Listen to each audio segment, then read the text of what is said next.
Night. Somewhere in the South Pacific, 1943, rain lashes through the canopy. Mud seeps into boots. A young U.S. Signal Corps operator crouches inside a half-collapsed tent, his trembling hand turning the dial of a battered field radio. Static fills the air. Endless, suffocating static. Then, a faint voice. "Eagle 2, do you copy?" "Repeat, Eagle 2." He freezes. That unit is nearly 40 miles away, well beyond the radio's official range. Yet the signal is clearer than ever before. He glances at the small black box before him, a modified radio built from scavenged parts and forbidden circuits, tuned by hand in secret. Technically, it shouldn't exist. By military law, it's contraband. But tonight, it's saving men's lives. Outside, enemy artillery begins to roar. The operator grips the handset, heart pounding, whispering, "God!" It actually works. He doesn't know that miles away. A small team of engineers has just defied U.S. Army orders, rewriting the rules of wartime communication forever. Because in this war, the difference between life and death could depend on a single forbidden idea. By early 1942, the United States was fighting a war on two fronts, and its armies were learning the hard way that firepower meant nothing without communication. Across the jungles of the Pacific and the frozen plains of Europe, messages broke apart in the ether. Units became isolated. Convoys vanished into silence. Commanders waited for reports that never came. The radios that the Signal Corps had promised would knit the Allied war machine together were failing when they were needed most. The standard issue sets, the SCR 536 handy-talkie, the SCR 300 backpack radio, and dozens of other field models, were marvels of engineering on paper. But in practice, they were fragile, short-ranged, and easily disrupted. Tropical humidity corroded their wiring. Dense forests swallowed their signals. In mountainous terrain, the enemy could simply step behind a ridge, and entire regiments went deaf. Every division had stories. Patrols ambushed because air support never got the call. Artillery barrages landing miles off target. Entire battalions retreating because their lines went dead. To a general, it looked like confusion. To the men on the ground, it felt like abandonment. The U.S. Signal Corps understood the problem, but was bound by rules as rigid as the machines they built. Wartime procurement demanded standardization. No improvisation, no unauthorized modifications. Every radio, every wire, every part had to match the book. A private caught altering his equipment could face punishment. A signal officer who approved it could lose his commission. Meanwhile, the enemy wasn't so constrained. German field operators had already begun experimenting with frequency-agile sets, capable of hopping between bands to avoid detection. Japanese forces built compact transmitters adapted to the terrain of the Pacific Islands. The British experimented with relay systems that bounced messages across multiple units. Innovation was moving fast. Everywhere, except where U.S. regulations stopped it. In military briefings, generals spoke of air superiority and armored thrusts. But for the men who carried the radios, the question was simpler. Could they be heard? The frustration grew. In makeshift command posts and muddy trenches, soldiers started tinkering. They rewired transmitters, lengthened antennas, boosted batteries with captured parts. And in quiet corners of bases from Guadalcanal to Bougainville, rumors began to spread about one man. A quiet, stubborn engineer who refused to accept the limits written into Army manuals. His name would rarely appear in official documents, but his defiance would ripple through the entire Signal Corps. He wasn't a rebel. He was a patriot who believed that a better signal could mean one less folded flag. And while headquarters enforced conformity, this lone engineer began working in secret, with soldering iron, stolen parts, and a conviction that rules should never stand between a soldier and survival.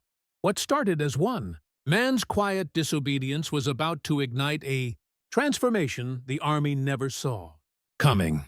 The man behind the forbidden radio was Sergeant Harold Hal Kinsey, a 29-year-old communications engineer assigned to a maintenance depot in the Solomon Islands. He had studied radio physics before the war, fixing farm transmitters in his father's barn, and he carried that same stubborn precision into the military.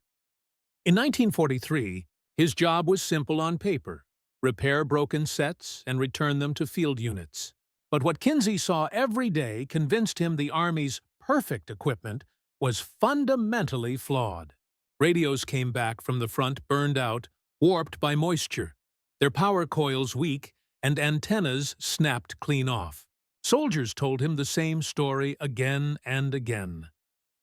"We lost contact right when we needed it most." He began to ask questions. Why were they limited to fixed frequencies? Why couldn't the power output be increased, even slightly, to reach beyond the prescribed range? The answers always came from above. Regulations. Every component, from tube type to antenna length, was approved by Washington. Deviating from those specs was, in the Army's own words, potentially hazardous to morale and command integrity. But Kinsey wasn't the kind of man to let bureaucracy bury logic. In the humid nights between repair shifts, he began to experiment. He salvaged spare capacitors, rewound coils from wrecked Japanese sets, and built a custom tuning array that could push the SCR-300 signal far beyond its intended limit.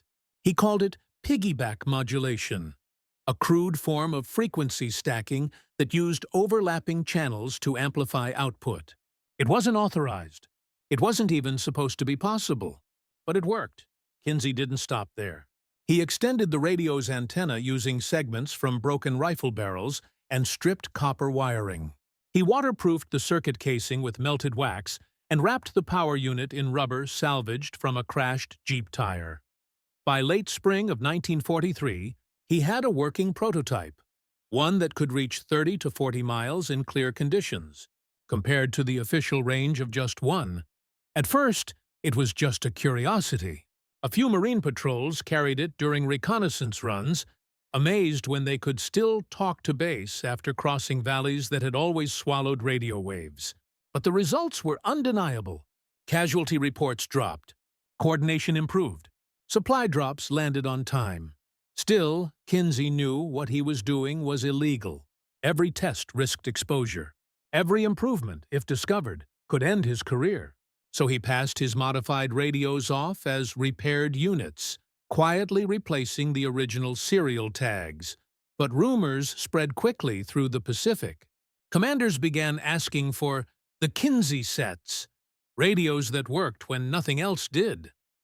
By the time headquarters realized what was happening, the forbidden innovation had already crossed oceans, showing up in units from Tarawa to New Guinea. The Army's radio network was quietly evolving, not by official design, but by the hands of a man who refused to wait for permission. The question now was, how long could he keep it secret? The human and moral angle, for the men who carried Kinsey's forbidden radios, every transmission was a gamble, not just against enemy fire, but against their own chain of command. Officially, no one was supposed to be using unauthorized equipment.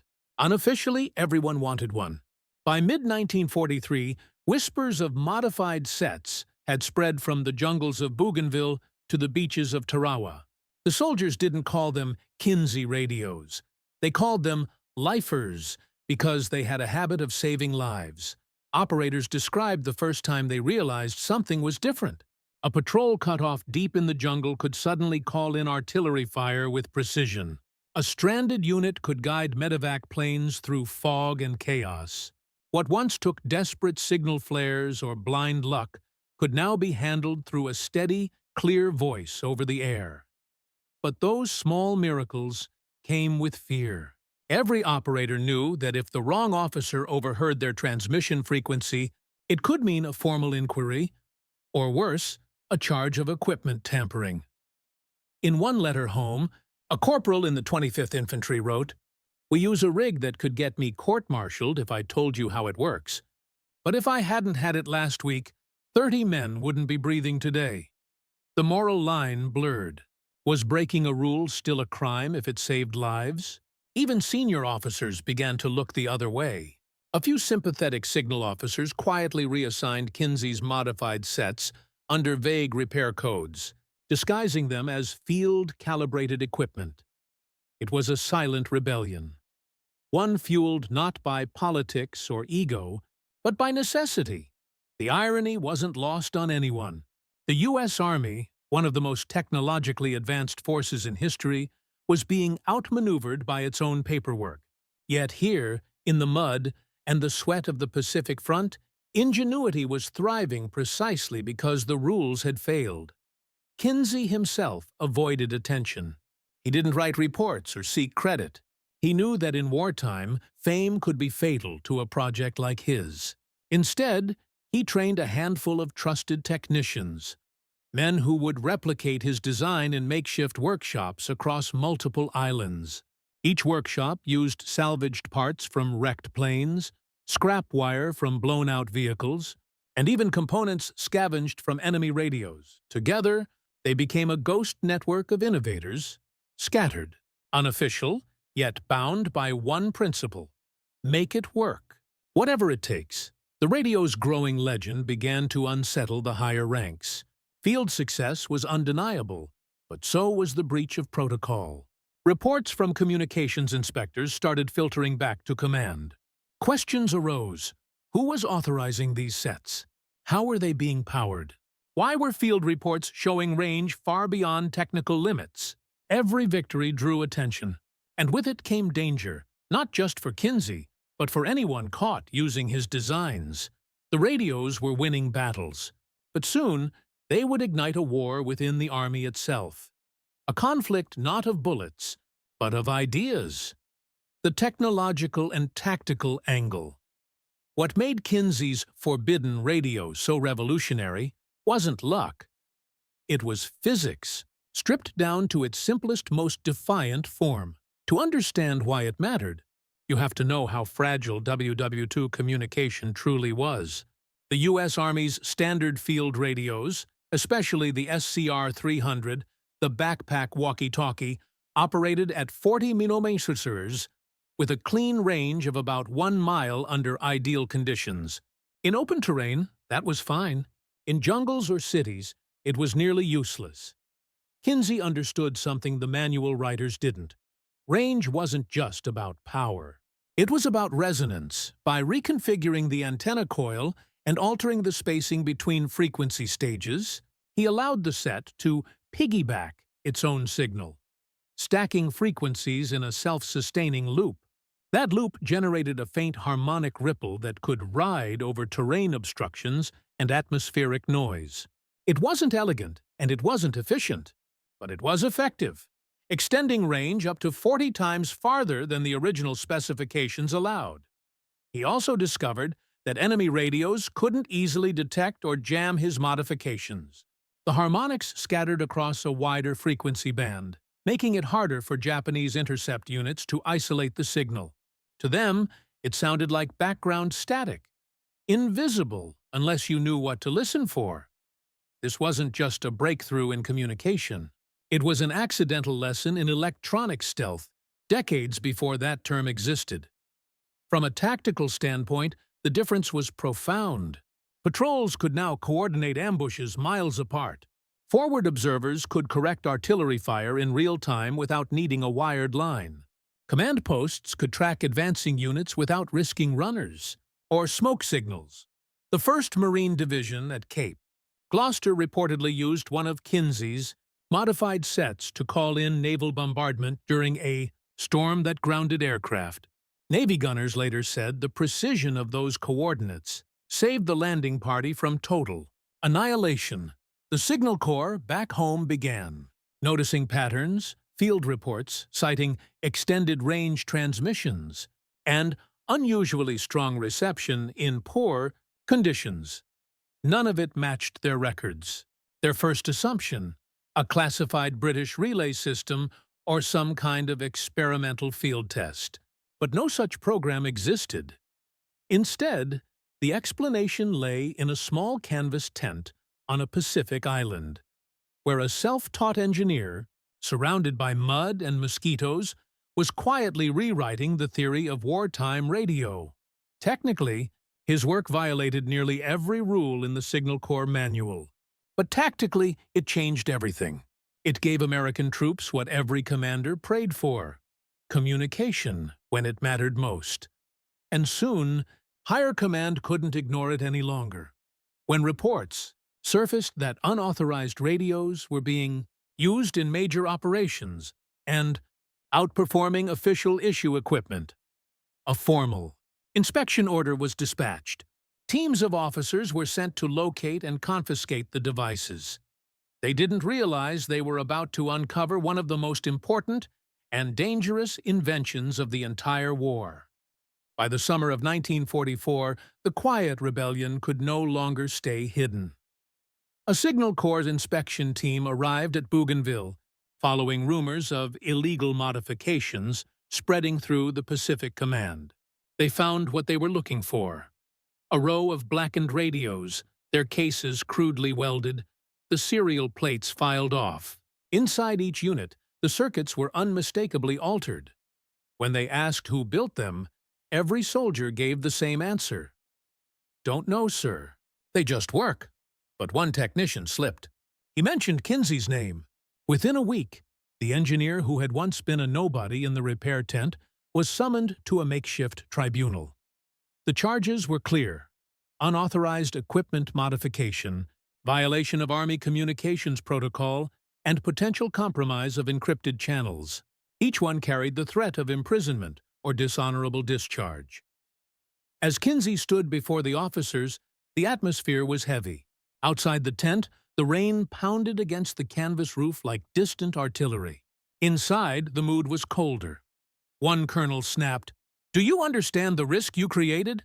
Unauthorized transmission could have drawn enemy intercepts." Kinsey, calm but exhausted, replied quietly, "With respect, sir, it also drew reinforcements. It got our men out alive." That line would echo long after the meeting ended. The board adjourned with no verdict. They couldn't ignore the truth. His radios were working miracles. Field reports supported him. Casualty numbers were lower in sectors using his sets. Commanders in the field were already demanding more. Still, the brass couldn't officially sanction rebellion. To reward Kinsey would be to admit their own system had failed. To punish him would cripple a tool that was saving lives. For days, the decision hung in limbo. Then, without announcement, something remarkable happened. An order was quietly issued from a regional communications office. Modified sets, authorized for limited operational evaluation. No signatures, no press, no official name. But the message was clear. Kinsey's radios weren't being shut down. They were being absorbed. In the silent corridors of military bureaucracy, the forbidden was about to become indispensable. What began as one man's disobedience was now being woven into the Army's fabric, and the war's outcome would soon feel the impact. Within weeks of the evaluation order, Kinsey's design began spreading through channels faster than any official directive could track. Crates of repaired SCR-300 units, modified with his resonance loops and extended antennas, started showing up in logistics shipments bound for the Philippines, Iwo Jima, and even Normandy. No one in Washington had authorized it. But commanders in the field didn't care. They needed results, and Kinsey's radios delivered them. At Leyte Gulf, the largest naval battle of the war, ground units used his enhanced sets to coordinate with offshore fire support across distances previously thought impossible. Marines pinned down in mangrove swamps could now relay exact coordinates to destroy Japanese pillboxes. A Navy gunnery officer later admitted, "We didn't know how they were reaching us. We just knew it worked." In Europe, reports told a similar story.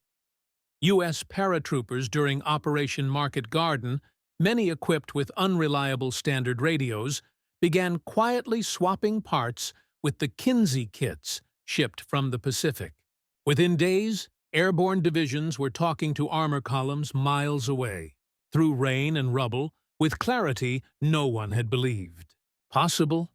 Kinsey's idea, born in a mud-soaked tent thousands of miles away, was now reshaping battlefields he would never see. Upper echelons of the Signal Corps finally took notice. By late 1944, a classified internal memo described the experimental extended-range radio variant as potentially decisive in field command continuity. Officially, it still didn't exist. Unofficially, it was being deployed everywhere. When Allied forces advanced through the Ardennes during the Battle of the Bulge, Kinsey's modifications allowed scattered units to maintain contact during snowstorms that blanketed entire divisions. For the first time, command could track movements in real time, even as the German counteroffensive pressed hard. The forbidden invention had become the Army's invisible backbone.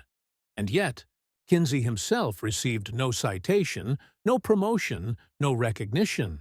His name was redacted from reports, replaced by Field Modification 6B. The innovation was no longer his. It belonged to the war. But the truth was undeniable. One man's act of disobedience had extended the reach of American forces by a factor of 40, changing how the U.S. military fought, communicated, and survived. From that moment on, there was no going back. When the war finally began to tilt in the Allies' favor, the victories were often attributed to tanks, bombers, and manpower. But behind those triumphs ran an invisible thread, a network of modified radios, still officially unrecognized, that kept entire armies bound together through chaos. After 1945, when engineers at the Signal Corps engineering laboratories began collecting field reports for post-war analysis, they stumbled upon data that didn't make sense. Dozens of units had logged communication ranges that exceeded the SCR-300's design by nearly 4,000%. A few analysts assumed it was clerical error. Others quietly noted the same field codes. 6B variant, appearing in every report. When they opened one of these units, the truth was undeniable. Kinsey's circuits were there. Crude, hand-soldered, but ingenious. The extended copper coil, the stacked modulation loop, the wax insulation to resist humidity, every one of his forbidden modifications. Instead of condemnation, there was silence. Official memos described it as a localized field adaptation. The Army never acknowledged who built it. The war had been won, and the institution preferred its myths neat and clean. But soldiers remembered. Veterans spoke of the miracle sets that saved stranded platoons in the Philippines, or allowed medics to call airlifts in jungle storms. Some kept broken pieces of those radios as mementos, not for the hardware, but for what it meant, that somewhere, someone cared enough to break the rules to keep them alive. The irony was bitter. The man who'd risked everything for that miracle returned home quietly, without rank or recognition. Sergeant Harold Kinsey was discharged in early 1946, returning to civilian life with little more than a box of spare parts and a worn field notebook filled with hand-drawn schematics. He didn't speak much about the war, but every so often, a former comrade would visit his small workshop in Missouri, bringing a rusted old radio and asking him to make it sing again. And he would, with the same steady patience that once changed the course of communication history. Because for Kinsey, the war had never really been about orders. It had been about connection. In the years that followed, Kinsey's name faded quietly into the gray corners of post-war bureaucracy. But his work did not. By 1947, the U.S. Army Signal Corps began quietly experimenting with long-range field communication prototypes based on amplified frequency resonance, a term lifted directly from Kinsey's field notes. Engineers at Fort Monmouth, New Jersey, produced the first standardized post-war model, the ANPRC-8 series, which boasted, for the first time in official history, extended transmission reliability under combat conditions. No one mentioned the prototype that had proven the concept years earlier on a jungle island. Still, Kinsey's influence rippled outward. During the Korean War, American troops carried improved portable radios that were smaller, tougher, and could maintain stable contact over hills and ridges that once swallowed signals whole. Each design bore the quiet fingerprint of his innovation. The same piggyback circuitry, the same flexible antenna philosophy, the same resistance to environmental decay. It was, in essence, the forbidden radio, legalized, refined, and renamed. In the late 1950s, when the first Cold War surveillance networks began using frequency-hopping encryption, senior communications officers noted how experimental wartime fieldwork had foreshadowed modern secure systems. Again, no one cited names, but those who had served in the Pacific knew exactly where it started. A few veterans tried to find Kinsey in the decades that followed. They wrote letters to the Signal Corps, to archives, to military journals, hoping to see his story acknowledged. None were ever answered. When Kinsey passed away in 1962, only a handful of people attended his funeral. Yet among them were three men who had once used his modified radios in the jungles of New Guinea. They placed a small, rusted tuning coil on his casket, the kind he'd hand-wound by lantern light during the war. One of them, now gray and slow in speech, whispered, "He gave us our voice when no one else could." Decades later, declassified documents would confirm what every operator on the ground had already known. The Army's first major leap in battlefield communication wasn't born in a lab or a factory. It was born in defiance, and that quiet defiance had changed the sound of war itself. War has always been a contest of steel, numbers, and will. But beneath the thunder of artillery and the roar of engines, it is communication that decides who survives. Sergeant Harold Kinsey never sought glory, only clarity. In a world obsessed with orders and obedience, he proved that innovation often begins where permission ends. His forbidden radio was more than a piece of metal and wire. It was a bridge between isolation and hope, between the lost and the living. The irony of his story mirrors the paradox of war itself. The same system that demanded discipline also depended on the rebels who dared to think differently. Without men like Kinsey, battles would have been fought in silence, commanders blind, soldiers unheard, rescue calls unanswered. Every modern soldier who speaks into a secure, long-range field set unknowingly echoes his defiance.